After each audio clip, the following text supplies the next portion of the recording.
Bonjour et bienvenue pour cette retranscription d'une présentation qui a été faite au e-commerce camp de Montréal le 6 septembre dernier.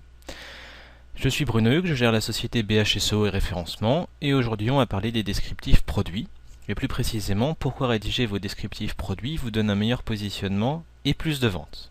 Alors tout d'abord, qu'est-ce que c'est qu'un descriptif produit ? Eh bien, ça peut être quelque chose de relativement complet, comme ici pour un ordinateur, avec donc des informations techniques, la RAM, la taille de l'écran, voilà. Quelque chose de simple, mais quand même relativement détaillé. Ça peut être une simple description de produit ici, pour un produit textile, donc uniquement un lot, la taille, la matière, bon. Ou ça peut être vraiment un vrai livre avec des photos. C'est bien sûr la Rolls-Royce des descriptifs produits. Alors, à quoi ça sert ce descriptif produit ? Donc, on va prendre quelqu'un, qu'on va appeler Marc, et Marc veut acheter une voiture. Il se rend donc dans une concession. Qu'est-ce qui arrive ? Un vendeur. Ce vendeur, il a un rôle très important. Premièrement, il va connaître les besoins clients, lui posant des questions. Quel type de voiture avez-vous besoin ? Avez-vous des enfants ? Avez-vous besoin de porter des charges lourdes sur votre véhicule ? Une fois qu'il sait ce dont a besoin Marc, il va faire correspondre le bon produit. Si Marc a dit qu'il avait 5 enfants, ça va être dur de lui proposer une Camaro. On va plutôt se tourner vers un monospace. Si il a besoin de tracter des charges lourdes, je pense qu'un pick-up serait plus adapté. Une fois qu'il a fait correspondre le bon produit, il va conclure la vente.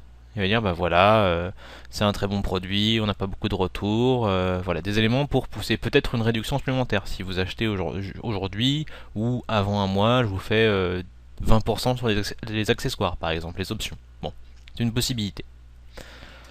Maintenant sur internet, Marc, il veut acheter un ordinateur. Il n'y a pas de vendeur qui va arriver. Il y a quelques sites qui intègrent des vendeurs, des personnes qui peuvent chatter en ligne en temps réel, mais c'est assez coûteux. Donc à la place, on a le descriptif produit. Sauf que le descriptif produit, bien entendu, ne peut pas poser de questions. Donc il doit guider. Il doit guider en disant voilà, cet ordinateur est plus fait pour tel type de besoin, il fait très bien de la vidéo, il est bien pour les jeux vidéo, il faut plutôt l'utiliser uniquement pour de la bureautique. Une fois qu'il a guidé à ce niveau-là, il va rassurer. En disant bah voilà, pour les jeux vidéo, c'est un très bon ordinateur grâce à sa carte graphique de X mémoire et X marque, voilà, qui ne chauffe pas, qui donne vraiment une grande qualité. Et ensuite, il va provoquer l'acte d'achat. Donc là on peut faire des offres spéciales, par exemple commandez aujourd'hui, obtenez 10%, commandez maintenant et obtenez une sacoche avec une souris avec l'ordinateur gratuitement. Bon, ce genre de choses. Le troisième but du descriptif produit, c'est pour Google. Donc Google il a un robot, on appelle Spider, c'est pour ça qu'on a pris une araignée. Il voit une page. Bon, il suit les liens de la page, il arrive à une autre page et ainsi de suite. Descriptif produit, ça va lui servir en premier lieu à identifier le contenu de la page. De quoi parle la page ? Là, en l'occurrence, si on prend le cas de Marc, ça parle d'un ordinateur. Bon, c'est que ça parle d'un ordinateur. Ensuite, ça sert à classer la page. Est-ce que c'est une page de vente ? Est-ce que c'est une page d'information ? Est-ce que c'est un forum ? Et ainsi de suite. Et une fois qu'il a classé la page, si elle est assez pertinente, ça lui sert à positionner la page. Voilà. Dire, bah voilà, cette page-là, je pense que son contenu est très intéressant, je vais la positionner à tel endroit. Maintenant, pourquoi rédiger un descriptif produit ? Là, on a 3 descriptifs produits qui sont copiés-collés d'un produit qui est la Powerball, donc sur 3 sites différents. Google, il arrive. Il voit la première, il se dit oh, c'est intéressant, ok, pas mal. Il voit la deuxième, il se dit j'ai déjà vu ça.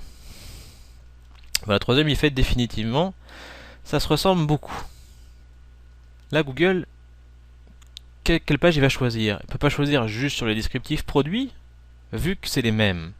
Il va donc falloir qu'il se base sur d'autres éléments, comme le netlinking, la santé technique du site, ce genre de choses. Et donc ça devient plus dur de se battre là-dessus. Donc pourquoi rédiger un descriptif produit ? En premier lieu, ça vous donne plus de chances de vous positionner.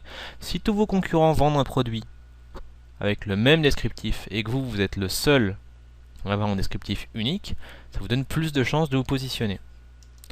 Ensuite, le netlinking rentre moins en compte. Le netlinking, ça coûte cher, il faut le faire régulièrement.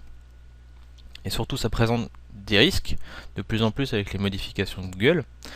Donc si vous avez un meilleur, enfin du moins un descriptif produit unique par rapport à vos concurrents, le netlinking rentre moins en compte, donc c'est mieux pour vous. Et ensuite, il n'y a pas de duplicate content si vous faites un descriptif produit unique. Le duplicate content, ou la duplication de contenu, c'est ce qu'on veut à tout prix éviter sur Internet, puisque Google, lui, bien sûr, n'apprécie pas de voir le même contenu sur plusieurs sites. Alors, duplicate content, c'est pas une sentence de mort dès qu'il y a deux phrases qui sont copiées-collées, mais on essaye d'éviter là de pomper des fiches produits à l'identique, bien entendu.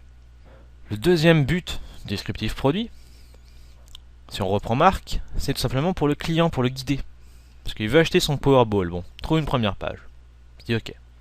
Trouve une deuxième page, je dis j'ai déjà vu le texte. Il dit bon, moi il y a une photo. Bon. Troisième page. Comment il va faire pour choisir? Il va prendre le netlinking en compte, il va pas prendre l'aspect technique, ou relativement peu si le site bloque pas et que tout semble propre. Première chose, c'est le prix. Voilà. Il va sûrement prendre le moins cher. Le problème, c'est si vous devez vous livrer à une guerre des prix avec vos concurrents, bah, c'est pas une bonne chose, ça va baisser vos marges, ça peut fragiliser votre entreprise, c'est pas bon. Et si vous vous battez dans le cas des ordinateurs, par exemple avec des grosses entreprises comme Future-Shop, Best Buy, ce genre de choses, bah, ils ont plus de volume, donc ils peuvent plus les négocier, donc vendre moins cher. Donc ce n'est pas une solution. Deuxièmement, les avis produits, enfin les avis clients du moins. Le site qui a la meilleure réputation aura le plus de ventes. Ça semble logique, c'est un peu comme dans la vraie vie si on demandait est-ce que tu peux me recommander un bon plombier par exemple. Bon. Le problème c'est que tous vos clients ne laissent pas un avis sur votre boutique. On peut dire qu'il y a un pourcentage qui laisse un avis. Le problème c'est qu'encore une fois, face à des grosses boutiques comme Future Shop, Best Buy, ils auront plus de volume de personnes qui achètent, donc statistiquement plus d'avis utilisateurs. Et donc c'est eux qu'on va préférer encore une fois. Et enfin, s'il n'arrive toujours pas à choisir après tout ça, il va tout simplement aller dans une boutique. Encore une fois, si vous battez face à des chaînes, Future Shop par exemple, bah, il y en a un peu partout. Donc il aura plus de chances d'aller dans cette chaîne-là, qui est peut-être plus proche de chez lui, que dans votre boutique physique.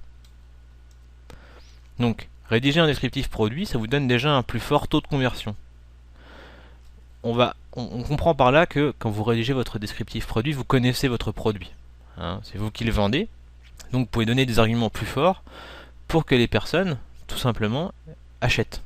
Parce que vous avez vraiment utilisé le produit, c'est pas quelque chose qui a été copié-collé sans âme, vous le connaissez ce produit, donc vous pouvez en parler. Donc il y a plus de ventes pour le même nombre de visiteurs. Par exemple, si vous avez 100 visiteurs, bah là, au lieu de faire un taux de, enfin, un pourcentage de vente de 1%, bah vous pouvez monter à 2%, peut-être 3%. Ensuite, il y a moins de comparaison avec la concurrence. Forcément, si tous les concurrents font la même chose, même prix, pas de différence dans les avis utilisateurs, vous, c'est le même prix, mais vous avez une description unique.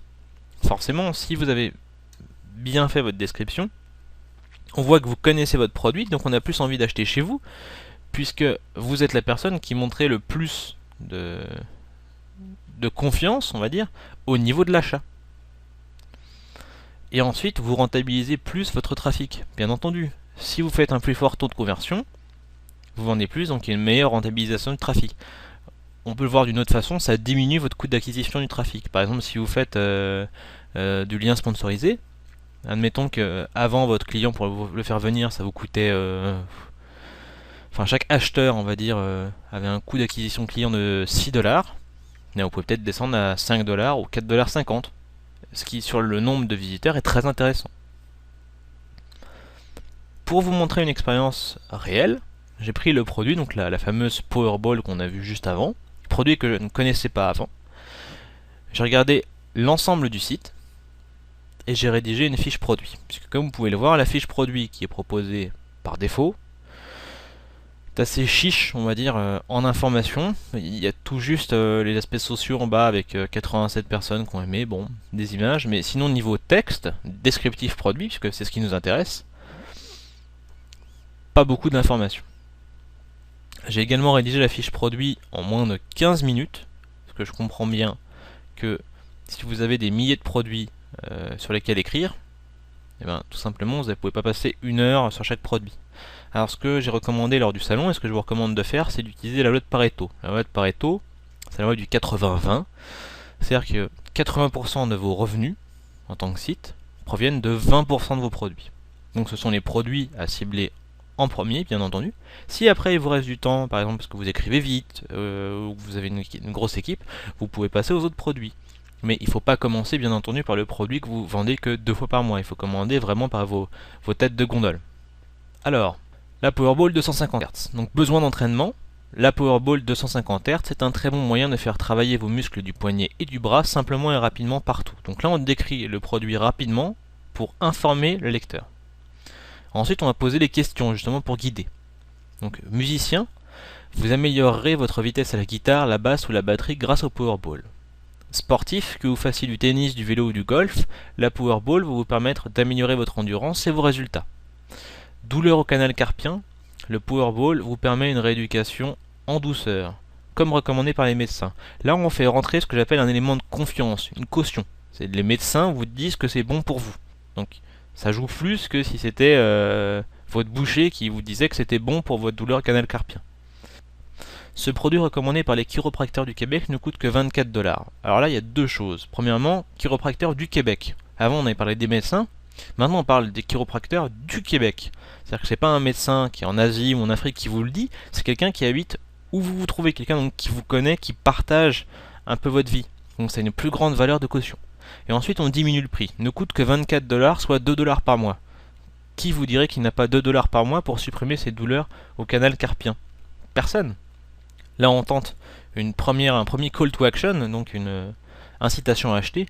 Garantie 25 ans, le Powerball est votre moyen d'être meilleur dans vos loisirs. Et là, on fait un deuxième call to action, qui est quand même relativement fort. Offre spéciale, en ce moment, l'offre satisfait ou remboursé est étendue à vie. Oui, même après 15 ans, vous pouvez nous retourner votre Powerball. Si vous n'êtes pas satisfait, nous vous rembourserons.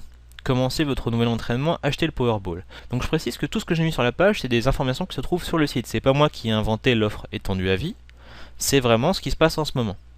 Là, vous avez un produit qui est relativement bien ciblé, qui explique à la personne pourquoi elle en a besoin, qui donne des cautions, et en plus vous dites que c'est garanti à vie. Je sais que des personnes vont me dire, bah oui, mais si c'est garanti à vie, ou si je garantis 25 ans, j'ai beaucoup de retours. Les études prouvent que plus on fait une période de garantie qui est longue, moins il y a de retour. Pourquoi? J'achète un ordinateur. On me dit, il y a une garantie de 6 mois. Enfin, on va dire une garantie satisfait ou remboursée de 6 mois. Bah, je vais l'utiliser à fond pendant 6 mois. Parce que je me dis, j'ai pas beaucoup de temps, voilà. C'est encore plus fort pour des produits différents. Parfois, il y a une semaine de test, par exemple, pour des services en ligne. On se dit, bon, je vais tester. Ça apporte un stress à la personne et il faut jamais stresser son client. Alors que si là, dans le cas présent, oui, c'est garanti à vie. Enfin, c'est garanti 25 ans et satisfait à vie. Croyez vraiment qu'une personne va revenir 10 ans après pour vous dire, ah bah, j'ai acheté ça m'a coûté 2 $ par mois la première année, donc imaginez le prix sur 10 ans. Et je veux vous le rendre, je suis trop radin, je vous le rends. Personne ne fera ça. Par contre, ça vous provoquera beaucoup de ventes, donc vous avez tout intérêt à mettre en place ce genre de système. Voilà, j'espère que cette présentation vous a intéressé. Si vous voulez partager avec moi à ce sujet, je vous invite à venir sur le site de BHSEO et référencement, http://bhseo.ca. Merci.